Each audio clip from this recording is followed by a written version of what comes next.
story begins as our protagonist narrates that he knew Name very well because he is uncontrollable, a sword master stuck in his room, and a man out of his mind, Ghislaine Perdium, the useless eldest son of Count Perdium. The scene then shifts to a knight covered in blood, and Slashes couldn't believe that he, the best knight of the North, had been defeated by such a worthless individual. Ghislaine asks the knight if it's true that it's warm and cozy, mentioning that he invested a lot of money into setting up the trap. As he walks closer, holding his massive axe, he asks the knight if he likes it. Stammering, the knight questions if Ghislaine is really the garbage Perdium and if he had known about the plans all along. Ghislaine smirks and replies that it's not just that. He also knew how many of them there were, who the spies were, and who had helped with reinforcements. He then tells the knight, more seriously, that he had known everything from the very start. The knight, still in disbelief, yells, demanding to know how a useless piece of trash like Ghislaine could have pulled it off. In response, Ghislaine kicks the knight in the face, ordering him to shut up as the knight falls backward. Throwing his mask aside, Ghislaine declares that they can try to invade as many times as they want, but he will be the one to win this war, next time, and every time after that. A year earlier, near the Perdium estate in the kingdom of Lothania, Ghislaine woke up gasping for air, unsure of what had just happened. Realizing he was still breathing, he was shocked and confused, certain he should be dead. Just moments before he had been beaten to death, his enemy had disarmed him and his body was covered in blood from a deep slash. As his life slipped away, his enemy taunted him, calling him Ghislaine Perdium, the mercenary king and one of the continent's 7 strongest men. Idun, one of the top 7 noble knights, stood over him and declared the war was over. He asked Ghislaine if he had any last words. Ghislaine in response said nothing except that it was a shame he couldn't fulfill his revenge. He cursed Idun, calling him a sickening bastard and telling him to die. Unfazed, Idun mocked Ghislaine's arrogance and mentioned that he hadn't expected him to be the eldest son of the fallen Perdium household. He then asked if it was true that Ghislaine left his family after his sister died. Shocked, Ghislaine demanded to know how Idun had learned that, given that they were from different kingdoms. Idun revealed that, of course, he knew he had worked tirelessly to track Ghislaine down. They, along with the Delphine household, were the ones responsible for bringing down his family. Ghislaine was stunned by Idun's use of wheat, realizing there were others involved beyond Duke Delphine's household. Idun dismissed further explanation, telling Ghislaine it was pointless since he was about to die. Enraged, Ghislaine swore he would never forgive Idun, but the knight merely laughed and swiftly beheaded him. And that was when Ghislaine had woken up. Looking at his reflection in the water, he was bewildered. He had been decapitated, yet his head was still firmly attached to his body. Running his hands over his face, he realized he was in his younger form.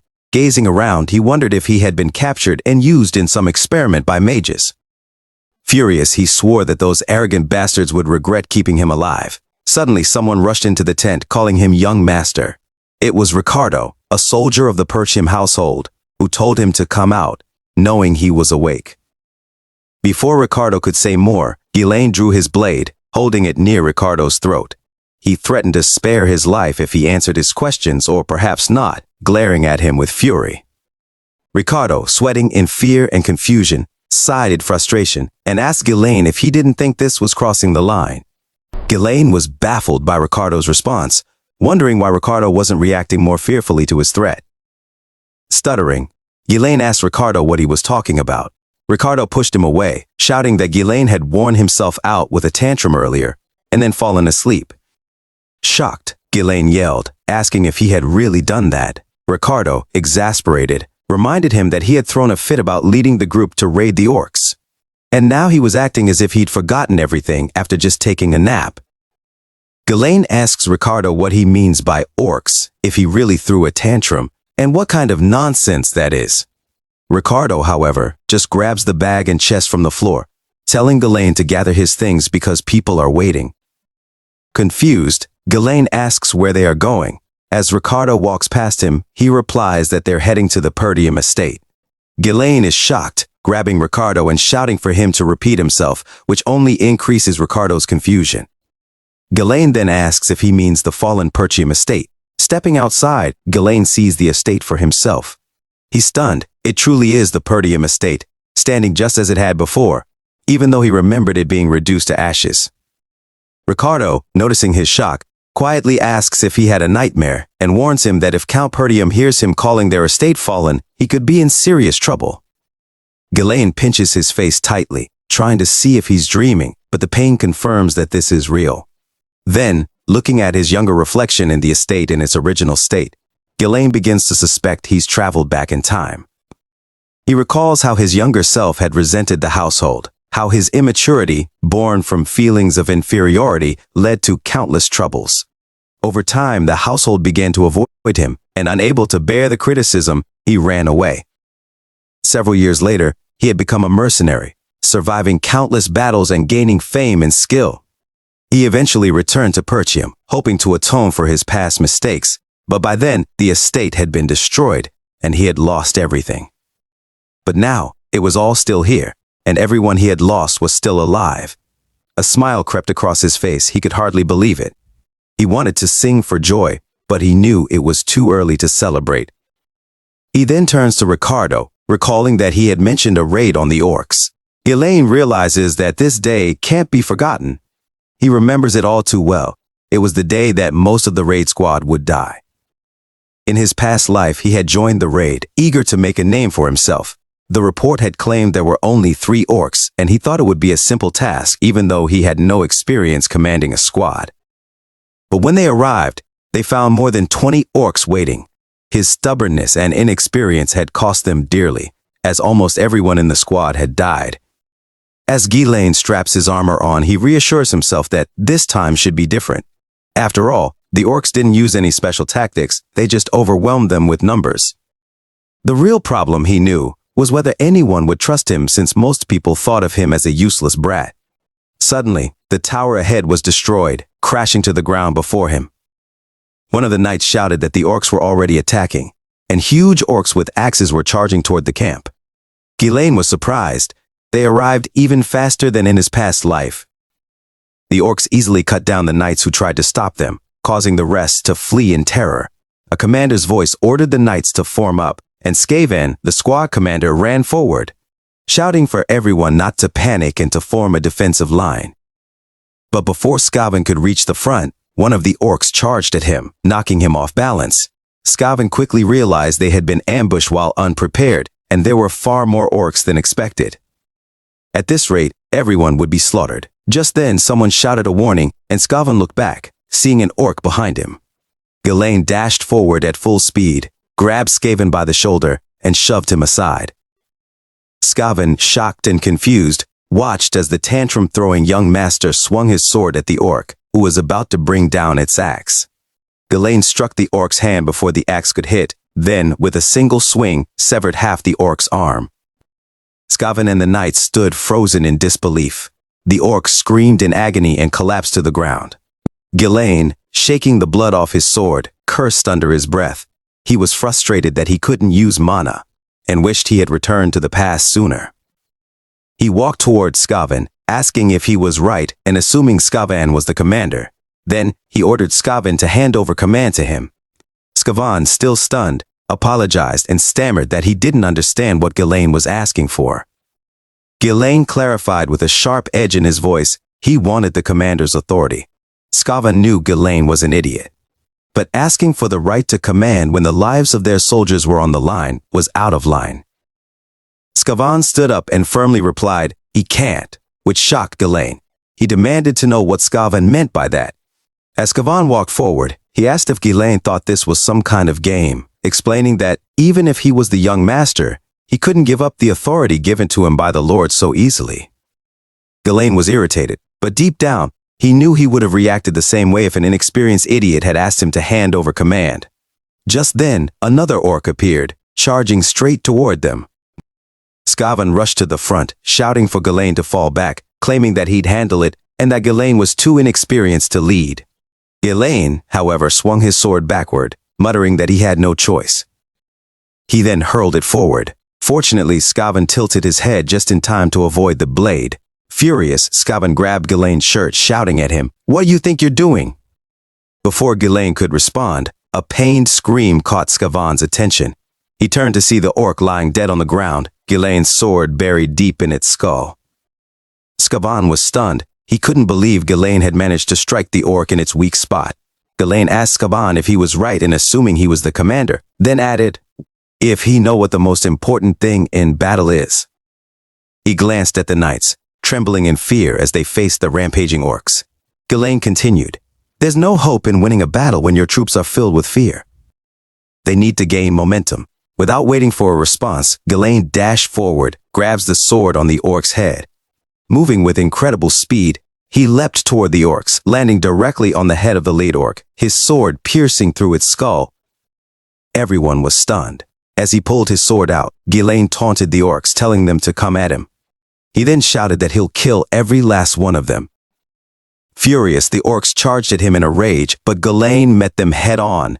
He slashed at the nearest orc, rolled to dodge an attack, and severed another orc's arm in one swift movement. With incredible speed, he continued cutting down orcs left and right, their bodies falling in pieces all around him. Skavan, who witnessed it all, could hardly believe his eyes. He wondered if he was dreaming, knowing that even as a mana user, he struggled to fight like that. He marveled at how the skinny young master Ghislaine was doing it all. Skavan noticed Ghislaine was clearly tired, but also realized that Ghislaine was using the smallest, most efficient movements to dodge attacks. His swordsmanship was precise, striking at the orc's weak spots as if he were a master swordsman, despite not using any mana. Perhaps, Skavan thought, he was even greater than a typical swordmaster. Ghislaine then teased the orcs, asking if that was the best they could do, taunting them that he wasn't even warmed up yet. He dodged their attacks with ease, then turned and ran, shouting over his shoulder that they were failing to live up to their reputation as a warrior species. Enraged, the orcs charged after him in a blind fury. Ricardo shouted in panic, "All the orcs are chasing the young master." One of the knights asked if Ghislaine was running away, unsure of what was happening. Ricardo, worried, called out to Skavan, but Skavan just stood there, watching Ghislaine closely, wondering what in the world he was thinking. Skavan realized that while drawing the orcs' attention had been a good tactic, running away toward the edge of the cliff seemed like madness. But then, as he saw the cliff in the distance, something clicked. Skavan immediately ordered the knights to form a shield wall and told them, "They'll follow the first son." As the orcs continued chasing him, Ghislaine neared the cliff and turned to face them, confident that Skavan would recognize his plan if he was a skilled commander. While Ghislaine would have preferred to cut them all down himself, he knew his poor stamina wouldn't allow it. However, he was sure the rest of the squad would be able to handle the situation from there, as the knights positioned themselves behind the orcs, ready for action. Ghislaine smiled, thinking everything was falling into place. He jumped off the cliff and gave the signal to Skavan. Immediately, Skavan ordered his troops to push the orcs off the cliff. The knights obeyed, using their shields and spears to drive the massive orcs over the edge. They gave it their all, and one by one, the orcs fell, their bodies crashing down hopelessly and being crushed upon impact. The breathless knights could hardly believe they had succeeded, having managed to kill all the orcs. Skavan rushed to the cliff's edge, shouting for Ghislaine. To his relief, Ghislaine had managed to pierce his sword into the cliffside and was hanging on. Ghislaine smiled up at him, and Skavan, though surprised, smiled back. Reaching out, Skavan told him to grab his hand, but just as Ghislaine replied, his grip slipped. Unable to hold on, he plummeted down the cliff, leaving the knights horrified, screaming his name in panic. As Ghislaine fell, he dreamed of his younger sister calling him. He asked if she was Alina, but then flashes of memories came rushing back. Alina crying, asking about their mother, thanking him with a smile, angrily questioning his behavior and declaring he was the worst. These memories of Alina flooded his mind. Suddenly someone grabbed him, calling him brother, and when he turned, he saw Alina, shouting that they should go together. Ghislaine awoke in his room, realizing he was still alive. He assumed the knights had somehow managed to save him. As he sat up, he wondered if everything had been a dream, but the pain in his body told him otherwise. He guessed the pain was the consequence of pushing himself beyond his limits, though it also reassured him that he was indeed alive. Just then, someone entered the room, his maid, Belinda, who excitedly informed him that he was awake. Ghislaine was surprised to see her. She immediately began scolding him, reminding him of how worried she had been, and how she had warned him to let the knights handle the orcs. Without warning, Ghislaine hugged her tightly, startled. She asked what he was doing and if she had done something wrong, but he simply replied that he was just happy to see her. Belinda had been his personal tutor since childhood and the only one who stayed by his side despite his foolishness. After their family's downfall, she had disappeared, and he had never seen her again. Until now, seeing her again filled him with a mix of relief and joy, emotions he never thought he'd feel again.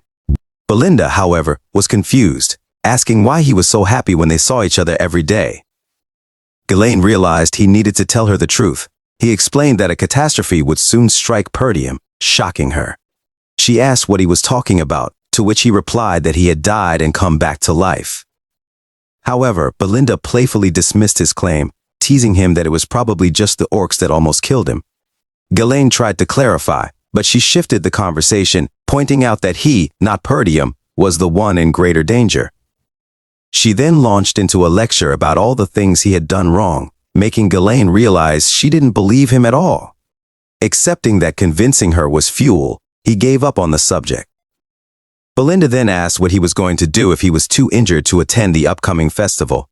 Ghislaine, confused, asked what she meant, but Belinda reminded him about the festival, wondering how he could have forgotten. She pointed out that Alina had been looking forward to attending the festival with him, seeing it as a chance for them to become close again. Looking at a nearby photo of him and Alina, Ghislaine recalled the festival that always occurred around this time of year. In his previous life, he had never had the chance to enjoy festivals, haunted by trauma. Ghislaine then asked Belinda how long it was until the festival, to which she replied that it was only a week away. He became serious, knowing that this festival marked a day that would change his life forever. Alina then entered his room, calling out to see if he was there. Ghislaine looked at her, his mind swirling with the memory that continued to haunt him. He knew that 1 week from now, Alina would die. Ghislaine hugged Alina tightly, surprising both her and Belinda. Alina, stammering with embarrassment, asked what was wrong with him and if this was some kind of prank. He simply told her that he missed her. Embarrassed, Alina pushed him away and shouted that he was creeping her out, while Belinda watched in silence. Ghislaine coughed in pain, shocked at the level of strength coming from a child, and wondered if she had always been that strong. Alina then mentioned that Belinda had asked her to come and question what kind of game he was playing, asking if he thought it would make everything okay. Confused, Ghislaine asked what she was talking about. Alina reminded him that he had once told her to piss off because she was annoying, adding that he had even said her presence was disgusting. Ghislaine was taken aback, unable to believe he had said something so cruel to her. Feeling awkward, Ghislaine apologized. Fully aware that he hadn't been close to Alina in his previous life and had acted like a complete piece of trash. His unexpected apology left both Alina and Belinda speechless. Alina, still in disbelief, asked if his head had been injured, since she had heard that an orc had knocked him out. Irritated by the remark, Ghislaine tried to explain himself, but he suddenly felt a sharp pain throughout his body and dropped to his knees. Alina, teasing him, remarked that his condition proved her point, reminding him that he had returned unconscious. But when Ghislaine looked up, he saw both of them laughing at him sweetly. A smile formed on his face as he realized how much he had missed these moments. He couldn't help but wonder why his past self had wasted so much time on trivial things. The upcoming festival resurfaced in his mind, the one where he had rejected Alina's offer to attend together, using the raid squad incident as an excuse. That festival had been the last time he ever saw her, and shortly after, her body had been found, mutilated, along with her bodyguards. He clenched his clothes in anger, knowing that he should have been with her. Just then, a knock came at the door, and 2 bodyguards, Jamal and Philip, entered, calling for Alina. She asked if something had happened, and reminded them she had asked them to wait outside. Jamal apologized, explaining that a servant had requested Alina's oversight of the festival preparations. Ghislaine, confused, asked why Alina would be asked to handle such matters. Alinda chimed in, teasing him that he wouldn't know because he had always been lazy, noting how strange it was that there was such a shortage of workers in Perdium that even the young lady had to step in. As Alina headed out, she told Ghislaine to take care of himself. Still wondering about the shortage of workers, Ghislaine realized that, in his past life, he had never cared about such things. Wanting to be more involved this time, he offered to help, surprising Alina. Alinda, equally shocked, asked if he was serious, while Alina questioned if he had indeed suffered a head injury. A short while later, as they moved through the busy street, Ghislaine called out to Alina, reminding her that he had offered to help. Alina shouted back, telling him to go away and warning that people were too frightened to work with him around, which drew the attention of everyone nearby. Annoyed, Ghislaine asked if this was how she treated someone who wanted to help. Alina just pushed him away again, insisting that the best way for him to help was to stay out of the way and avoid causing trouble. As she pushed him aside, Ghislaine's thoughts turned to the memory of her death. Her body had been found near the slums, far from the festival grounds. He deduced that someone must have lured her there or forcibly moved her. To prevent this from happening, he realized he needed to learn more about the ins and outs of the estate. Suddenly, someone rushed over to them, and Ghislaine recognized the man's face. It was Fergus, an old knight. Fergus, visibly relieved, expressed his gratitude that Ghislaine was safe, tearfully explaining that he had come as soon as he heard about the orc attack. Ghislaine, trying to brush it off, told Fergus to stop talking about it. However, Alina seized the moment, telling Fergus that Ghislaine had been acting strangely since waking up and ordering him to escort her brother back to his room. Fergus, loyal as ever, agreed, much to Ghislaine's frustration. Once again, his past reputation as a hooligan was getting in the way of him being taken seriously. Ghislaine realized that there was no point in arguing and accepted that he would get a better sense of what was happening around the castle in the following week. He then asked Fergus if he was correct in recalling an abandoned training field in the castle and ordered him to take him there. Fergus, surprised, asked why he wanted to go to the training field. Ghislaine simply replied that he intended to train, which shocked Fergus even more. Despite his surprise, Fergus led him to the training field. Upon arrival, Ghislaine was surprised to find the field in much better condition than he had expected. He glanced around at the weapons and facilities, realizing it was a perfectly suitable place for him to train, better than anything he had encountered even as a mercenary. Fergus explained that the area had been maintained in case Ghislaine ever wished to use it, and added that he assumed Ghislaine's interest in training was just a passing phase. Ghislaine then wondered if, in his past life, Fergus had been the one maintaining the facilities and cleaning the weapons for him, and came to the realization that it was likely true. With a light tap on Fergus's shoulder, Ghislaine jokingly told him that he needed to live a long life, as dying really felt like a terrible experience. Fergus, somewhat confused, responded that Ghislaine was speaking as if he had already experienced life and death. Ghislaine, with a grin, confirmed that Fergus was sharp. He had indeed died and been resurrected. Fergus, however, dismissed it as nonsense. Changing the subject, Ghislaine told Fergus he could head back as he was about to start training. Fergus, bowing in respect, assured him he would be just outside if needed. As Fergus left, Ghislaine reflected on how he had once treated everyone around him as enemies. He now realized how short-sighted he had been. His thoughts turned to the week ahead, remembering that in his previous life, it had been revealed that a neighboring lord was behind Alina's death. This event had dragged the Perdium family into a war that eventually led to their downfall. Alina's death had been the catalyst for everything, and now Ghislaine knew he had to set things right, starting from there. Sitting in the middle of the training ground, Ghislaine knew that the first thing he needed was to improve his physical condition. While time was short, he knew he could at least regain control over his mana. Inhaling deeply, he began to gather mana around him. Mana, a supernatural force, allowed humans to surpass their natural limits. Most people struggle with the process of detecting and drawing in mana, but for Ghislaine, it came naturally, even in the chaos of battle. Ghislaine concentrated on connecting the mana particles floating in the air, bundling them together as if he were spinning a spool. With his experience from thousands of battles, creating a mana core, a concentrated point of energy, was effortless. However, he knew that simply forming a mana core wasn't enough. In his previous life, he had learned from a half-burned magic book how to create multiple cores within his body, far exceeding the typical limits. Using this technique, he could form a second and even a third core, weaving them together into a powerful mesh that produced explosive force. As he pushed his body to form 3 cores simultaneously, the pain became intense, but Ghislaine endured it. Blood began to pour from his nose and mouth, a sign that his body was nearing its limit. Even though he had managed to create 5 cores in his past life, he knew that, for now, 3 was his current limit. The strain on his body was immense, but the method he used granted him immense power in a short period of time, though it required an enormous amount of mana in return. Exhausted and bleeding, Ghislaine recalled that the primary reason he lost to Idun in his past life was because he ran out of mana. He knew that if it had been a fair fight, he would have won. However, Idun had brought an entire night order to fight him when he was depleted. While Ghislaine was aware that his current technique was unstable, it was enough for now, especially given his youthful body and the time he had on his side. As he stood up, he silently vowed to himself that this time, he would take Idun's head. He also swore to destroy those bastards behind House Delphine, the ones who had helped ruin his family. 1 week later, on the day of the festival, Ghislaine strapped his weapon belt tightly around his waist and secured some explosives alongside his sword.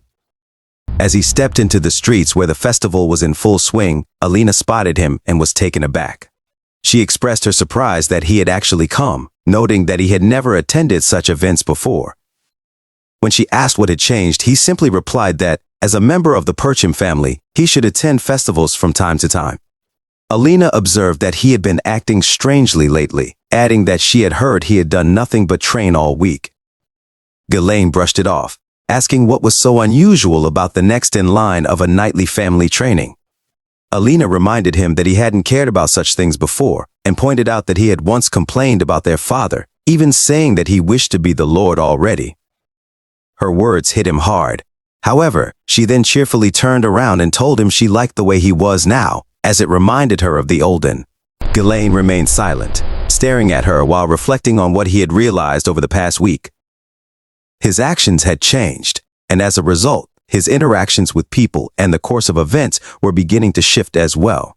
He understood that while the general flow of the future might remain the same, the small details were already being altered. Ghislaine knew that using his knowledge of the future wisely was his responsibility, and he had to respond to each situation carefully.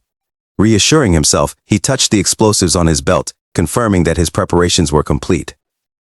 He spent the evening following Alina around as she negotiated with a baker over the price of bread and explored the festival with her. Hours passed, and as they finally sat down to rest, Alina sweetly mentioned that the festival had been fun, but it was starting to feel repetitive, like every other year. She wondered aloud if there was anything new happening that night, but Ghislaine remained quiet, staying alert even though the festival was nearing its end. Nothing had happened yet, and he started to wonder if his presence with Alina had somehow altered events.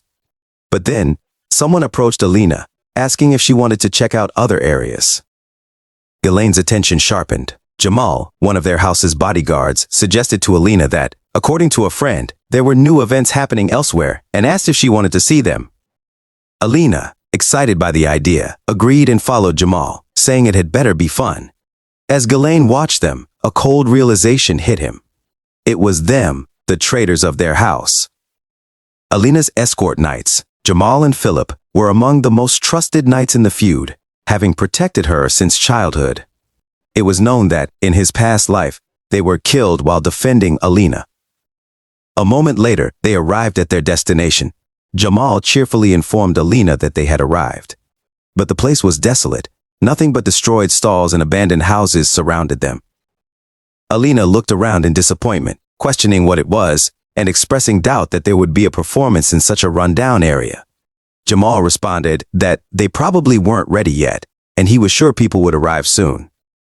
Alina, annoyed, shouted at Jamal, asking if he really believed anyone would perform in such a dirty place. This was exactly what Ghislaine had expected. He scanned the area, noting that while it seemed like a simple deserted street at first glance, the obstacles blocking escape routes were strategically placed. They had prepared in advance. Suddenly, Alina grabbed Ghislaine's arm, telling him they should leave. Jamal tried to stop her, suggesting they should at least wait to see the show. But she firmly dragged Ghislaine away, refusing to stay in such a place. Ghislaine, surprised by her strength, jokingly asked if she had been working out. She glanced back at him in confusion, not noticing that she had bumped into Philip. Philip, visibly annoyed, told her they should wait a little longer. Alina, horrified by their strange behavior, asked what was wrong with them. Jamal, trying to calm her, explained in an unnerving tone that they had simply received a reasonable request. Shocked, Alina demanded to know what Jamal meant by a request. Before she could process it, 3 men appeared, approaching them. The leader, Frank, commended Jamal and Philip for their clean work. Jamal, proud, confirmed that they had brought the young lady as promised and suggested they conclude the deal. However, Frank's eyes narrowed when he noticed Ghislaine. He asked the bodyguards why Ghislaine was there, pointing out that he had never requested the eldest son of the Pertium family. Alina, now trembling with fear, stood close to Ghislaine. Jamal dismissed the concern, saying they could hand Ghislaine over for free, explaining that he had foolishly followed them without realizing he was walking into his own grave. Ghislaine, furious, demanded to know if Jamal had really betrayed them and whether he thought he could get away with it. Jamal, smirking, taunted him, suggesting that Ghislaine should worry about his own fate. He revealed that they were simply tired of Pertium's impoverished land, plagued by barbarian attacks, and that many others were likely fleeing as well. Without warning, Ghislaine slashed at Jamal, cutting him in half before he could fully comprehend what had happened. Philip and Frank were stunned, unable to believe what they had just witnessed. Ghislaine coldly told Jamal that, unlike him, at least they had never betrayed their family. He then turned to Philip, asking if he shared Jamal's foolishness. Panicking, Philip grabbed Alina, using her as a hostage, while cursing Jamal for being an idiot and losing to an amateur. But before Philip could draw his sword, Ghislaine's blade pierced through the middle of his head. As Philip collapsed, his final words were a stunned declaration that it was impossible.